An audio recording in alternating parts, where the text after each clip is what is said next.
Hey, what is up? And this is the second time filming it because my dumbass accidentally deleted it.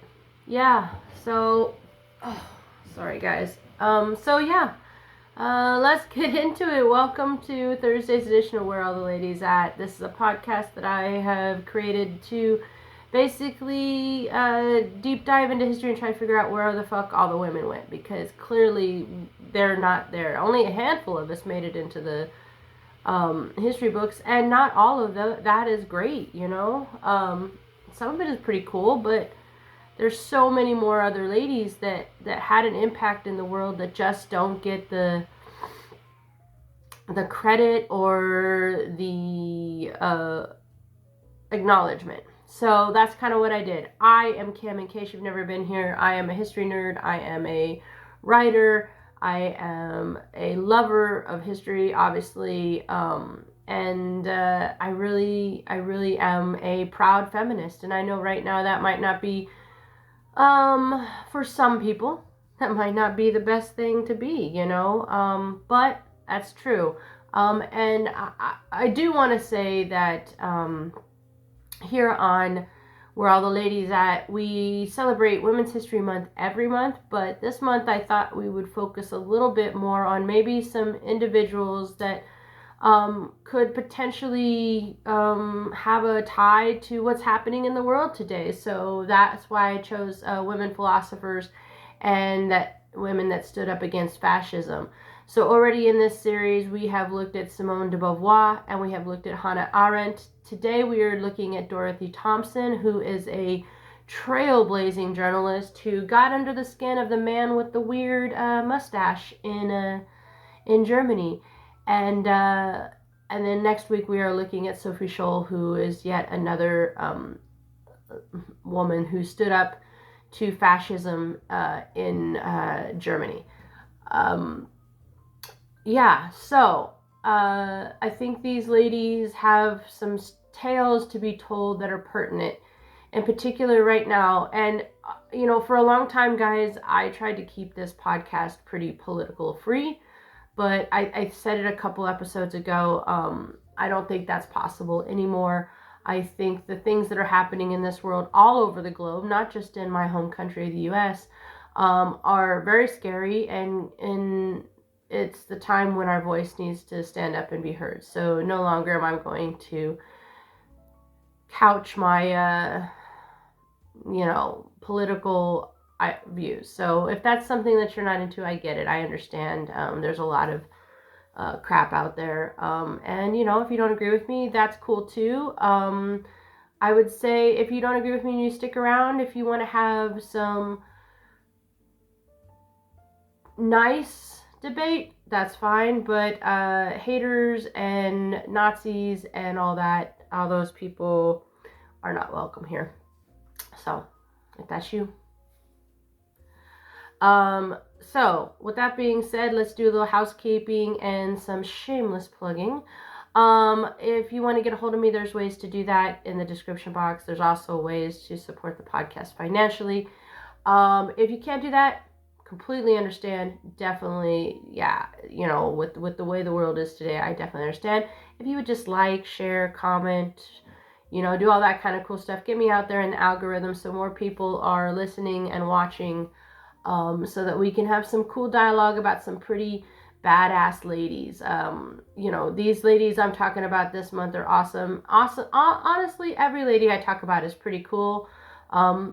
I'm really excited about next month too. So, and honestly, I'm kind of excited about all the months. So, let's that way. If you want more information, there is a Medium publication that goes along with this. I also do another podcast called Our Mystic Road Trip. So, if you're into spiritual wellness, holistic healing, magical stuff, mystical stuff, that could be a great podcast for you to check out. I am a little less political there. A little. So yeah, with that being said, let's get into today's badass woman, Dorothy Thompson.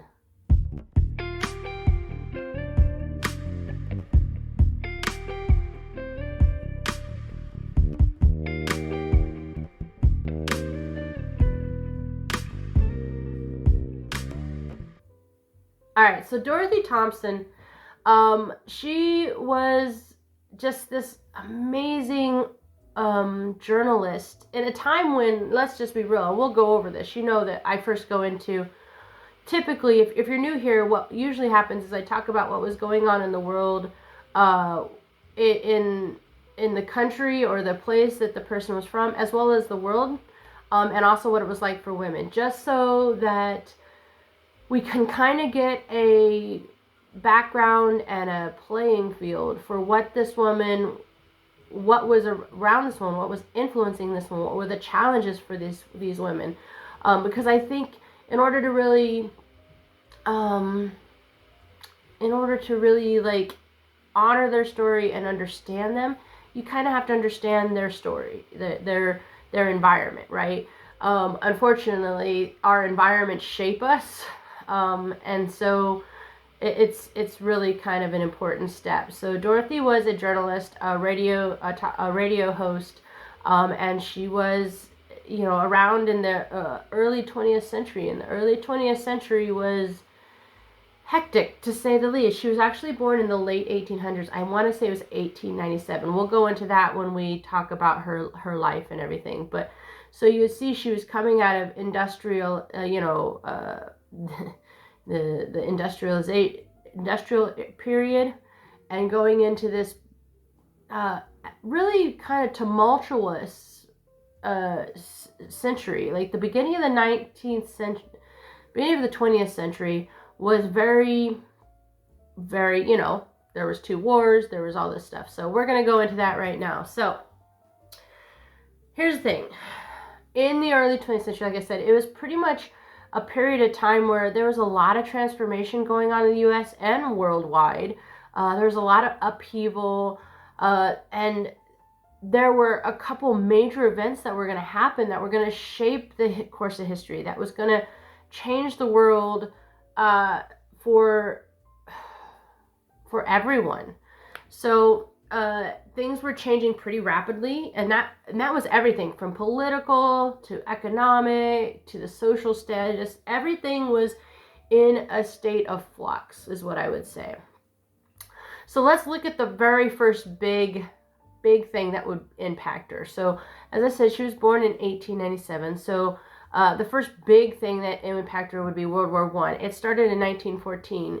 And at first, the U.S. didn't get involved, right? And you'll see this as a trend, right? The U.S. did not get involved until 1917 because there was an attack by Germans on American ships, and also the Zimmermann telegram. Now, you can talk about all the conspiracy theories you want about the Zimmermann telegram, but no matter what, history says that this is the reason that the U.S. got involved, right? This war killed a lot of people. And after it was done, and we'll talk about that, it really set the stage for a lot of political instability. And it changed the order in which the world was it was a shifting world order. The U.S., who had previously, we had been around, but we weren't a global player. We weren't really that much of a global player, right? We were still kind of worried about our own stuff. But then we jumped in, right? So the war raged in Europe, and Americans at home, I don't think they really understood why we got involved, right? Because it was so far away, right? There's an ocean between us, right? But there was a huge impact, right? The U.S. was a time of mobilization and sacrifice, and technologies like tanks and planes and chemicals were all really kind of changing the landscape of war. Eventually, the war did end. It ended in 1917, I believe. Yes. No, we entered in 1917. It ended in 1918. Sorry, my brain is. I told you I'd already recorded this. Now my brain is on to the next script. So it ended in 1919. 1918, but the Treaty of Versailles wasn't signed to 1919. And this Treaty of Versailles, here's the thing. The Treaty of Versailles was designed to help bring peace to Europe. But it also, and please take this with the way I'm saying, it really was the spark that lit World War II. It really was, right? During this time, there were a lot of people, including journalists, who were really, because of the situation, because things had become so global, were really diving into the emerging political realities. And this included things like fascism and communism, and the world was just changing rapidly. But like happens a lot of the time right after a war, it enters this period of, I don't know, the word hedonism comes to mind. So we go into the 20s, right? And yes, the Roaring 20s in the US was probably more pronounced and is probably well known. But honestly, this lifestyle, this change in philosophy really happened in more than just the US, right? There was a massive cultural shift. You know, all of a sudden there was this economic prosperity, right? Technological advancements had changed everything. Social change, jazz music, the flapper culture, all this stuff was happening. And there was a huge rise in consumerism. And that is what defined the decade. So capitalism, in a way, kind of started to creep its way into more than just the US, right? It was basically, everybody was like, the war's over, let's just shake it off, right? Let's embrace some hedonism, like I said. And with that embrace of that new lifestyle, a shift in traditional values started to happen, right? In the US and in many other places, women began to really kind of step out of those shackles and constraints. You know, the 19th Amendment was passed in 1920. This gave white women the ability to vote, and that was the beginning of the shift in the gender equality conversation, right? The decade, there was cultural freedom, experimentation. It was really also, though, with all of that, there was this intense political and social atmosphere, right? For some, if you look back, right, it's, you know, there's a saying, hindsight is 20/20. If we look back at the Roaring 20s, everybody was pretty distracted. And so the totalitarian regimes in Europe started to rise because everybody was looking at the bright, shiny thing. I mean, there was other things, but it definitely played a part, right? But that was until 1929. So in 1929, here's the first explosion to help ignite what was going to happen in Germany. Depression, right? And how do you address the poverty, right? The stock market crashed in 1929, and it was more than just economic hardship for the U.S. because the U.S. had now become global. Things that started to happen in the U.S. were affecting other people. Unemployment rates soared. Businesses were closed down. Families really struggled to survive. The economic collapse, because of that, it had even more social and political shifts, right? People began to question capitalism and also the role of government in economic affairs.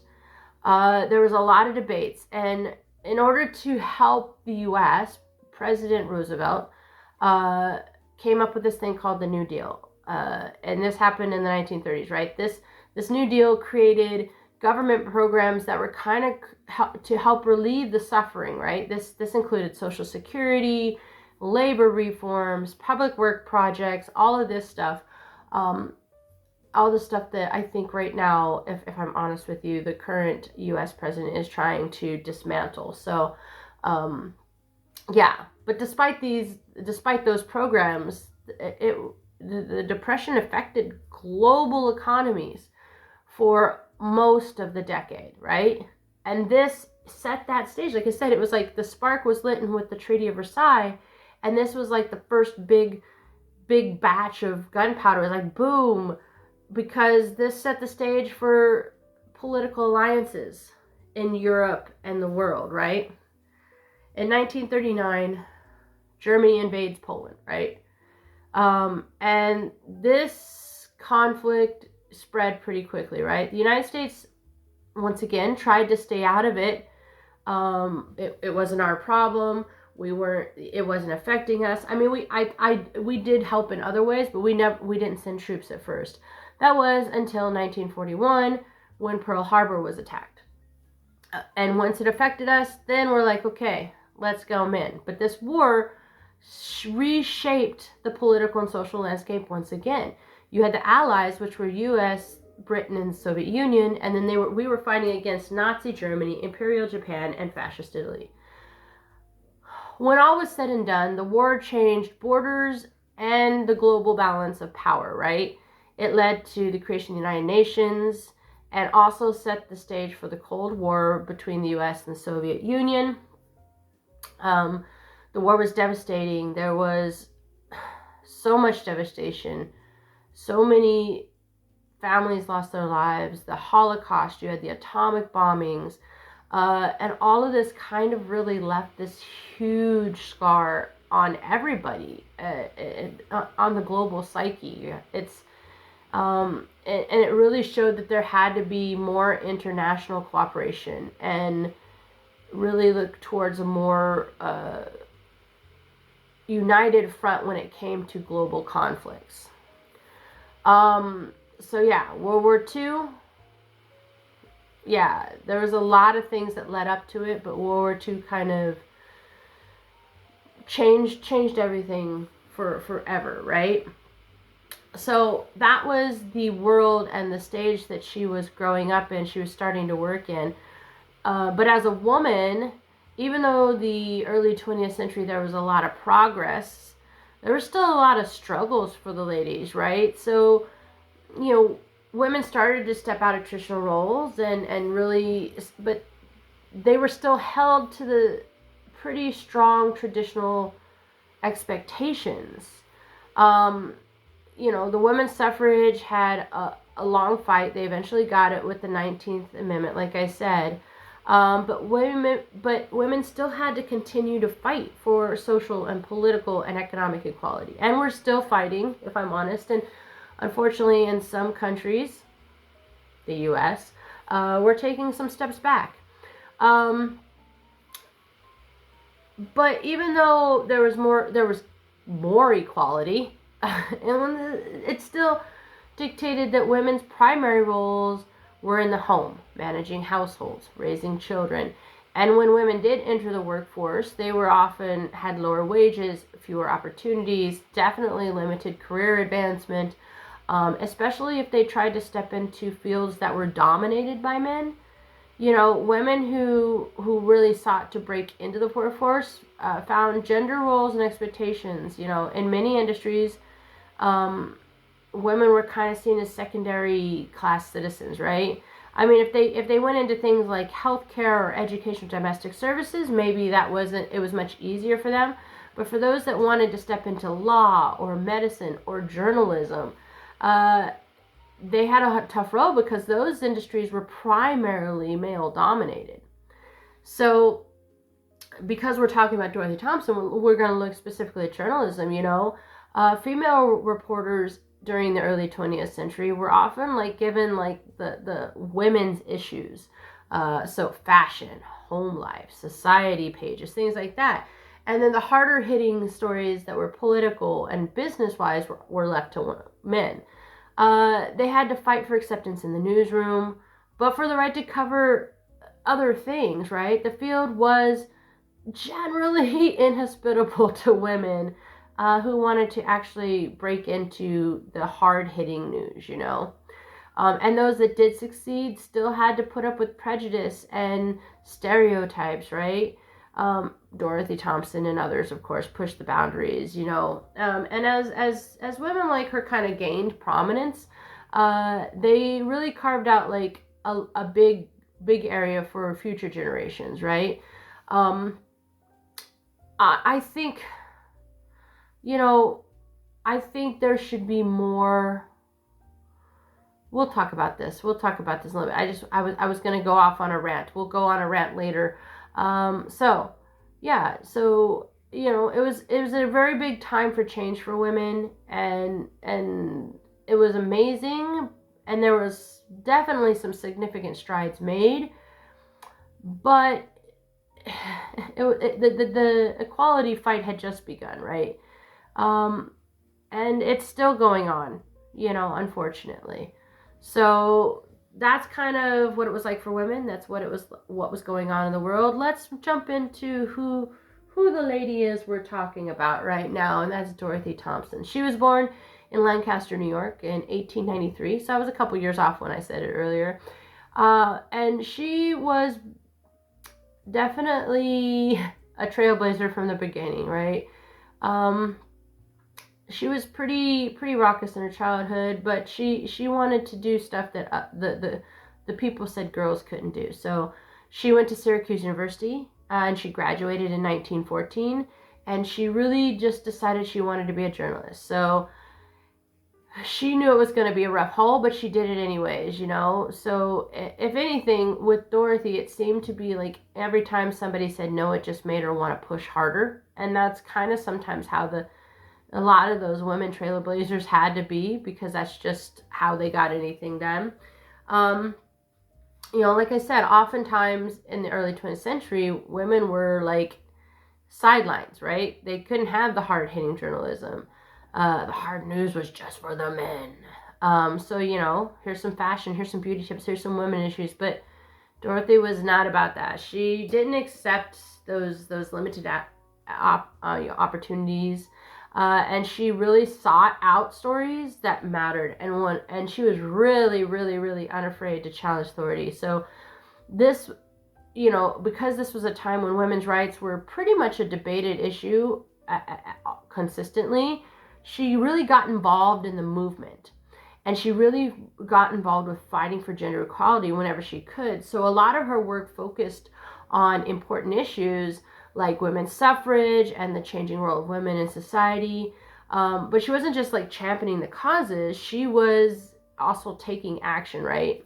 By the time the 1920s rolled around, she had taken a pretty bold step. She had packed up all her shit and traveled to Europe. There, the political landscape was shifting pretty rapidly, and it was a pretty tumultuous time.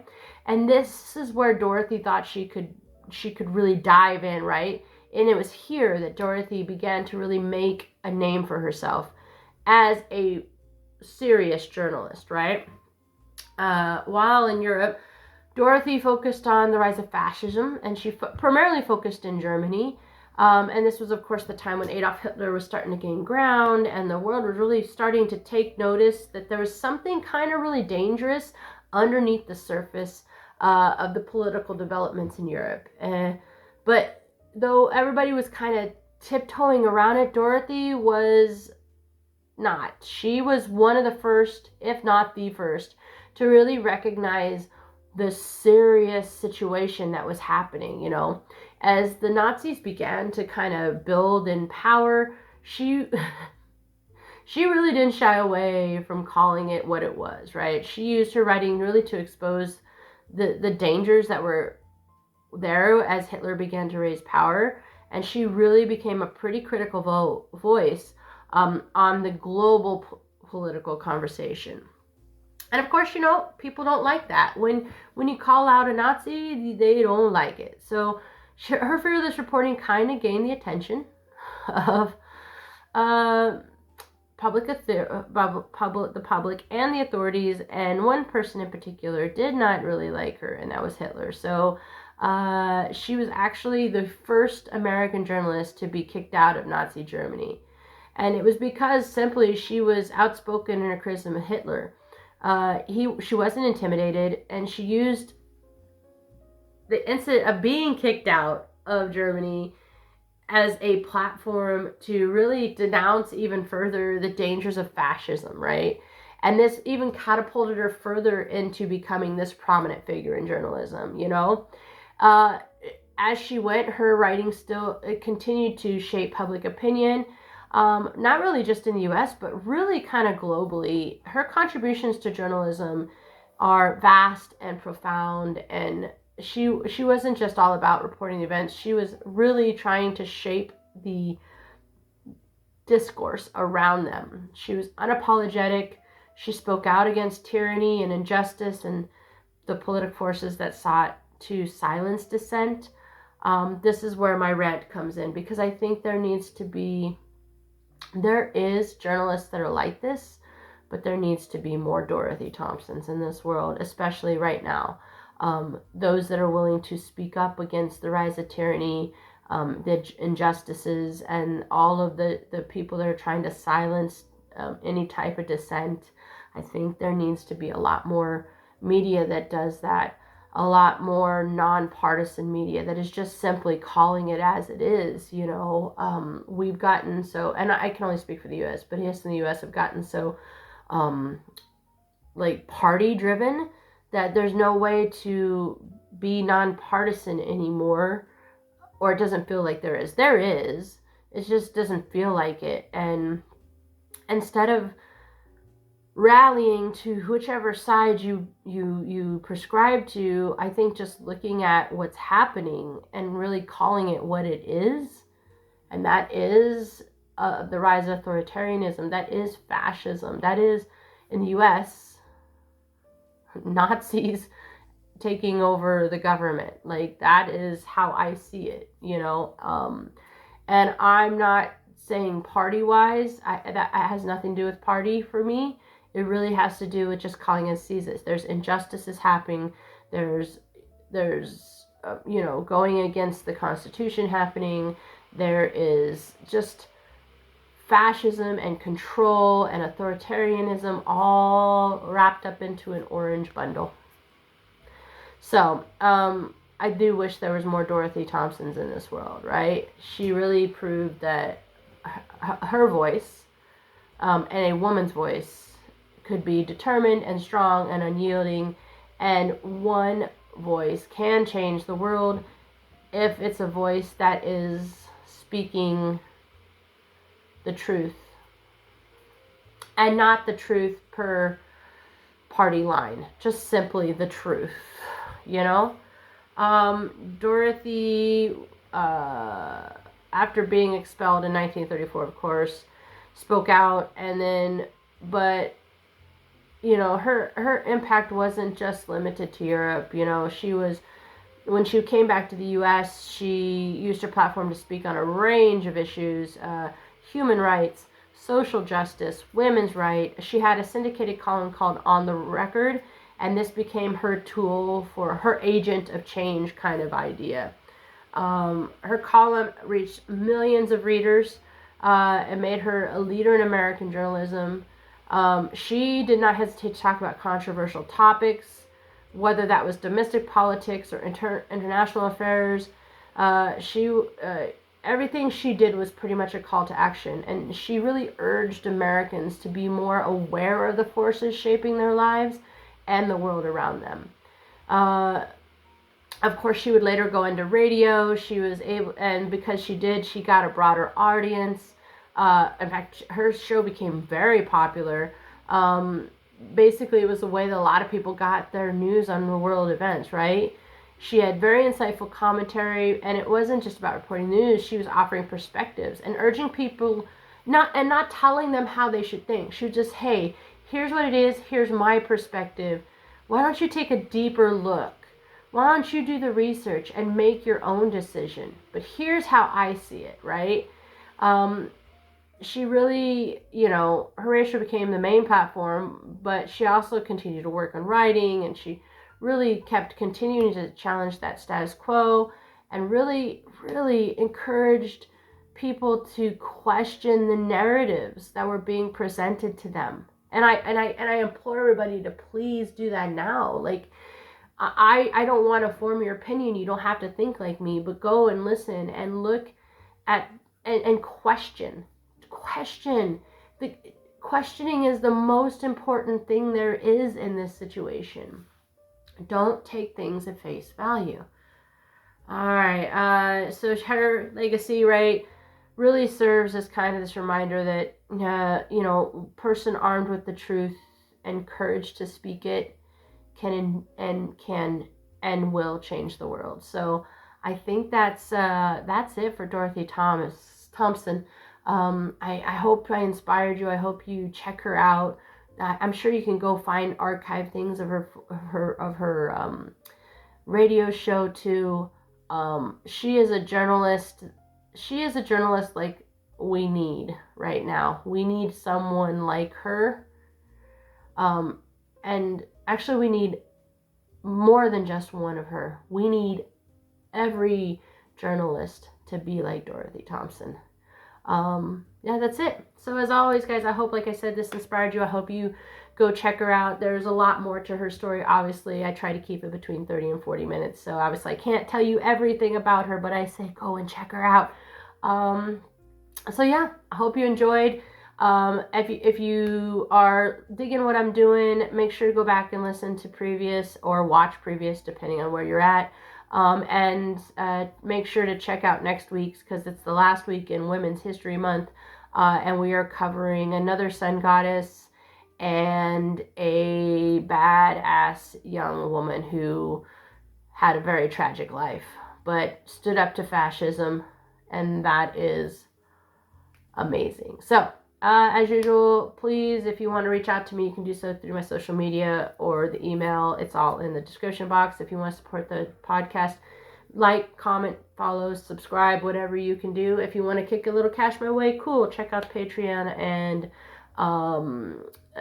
buy me a coffee. If you want more on Dorothy and any of the other topics and so much more, make sure to check out the Medium publication that goes with this. And if you're into magical, mystical, spiritual, holistic wellness kind of stuff, maybe check out my other podcast. It's called Our Mystic Road Trip, and there is a link in the description as well. All right, I think that's it for this week, guys. And as always, like I always say, stay curious, stay blessed, stay safe. See you next week.